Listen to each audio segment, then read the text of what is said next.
વાત કરીએ રતન ટાટાને ભારત રત્ન આપવાની માગણી। ભાજપના રાજ્યસભા સાંસદ ગોવિંદ ધોળકિયાએ સંસદમાં કરોડો ભારતીયોની લાગણીને વાચા આપતા રતન ટાટાને દેશનું સર્વોચ્ચ નાગરિક સન્માન ભારત રત્ન આપવા માટે સરકારને નમ્ર અપીલ કરી છે।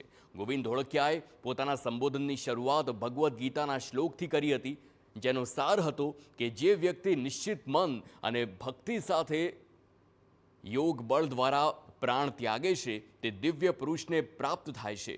તેમણે રતન ટાટાને એક જ આવા દિવ્ય પુરુષ તરીકે ઓળખાવ્યા હતા। સાથે જ પોતાના વક્તવ્યમાં ગોવિંદ ધોળકિયાએ રતન ટાટાના જીવન અને કાર્યોના કેટલાક મહત્વના પાસાઓ રજૂ કર્યા હતા। તેમણે રતન ટાટાને માત્ર ઉદ્યોગપતિ નહીં પરંતુ ભારતીય વેપાર જગતના નૈતિક માર્ગદર્શક ગણાવ્યા। સંસદમાં ગોવિંદ ધોળકિયાએ ભારપૂર્વક કહ્યું કે રતન ટાટાને ભારત રત્ન આપવો એ માત્ર એક વ્યક્તિનું સન્માન નહીં પરંતુ રાષ્ટ્ર પ્રથમની ભાવનાનું સન્માન છે।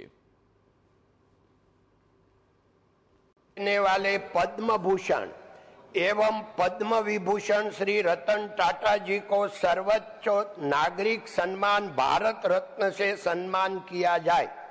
26/11 के आतंकी हमलों के दौरान पीड़ितों के प्रति उनकी संवेदनशीलता और अटूट साहस ने देश को प्रेरित किया।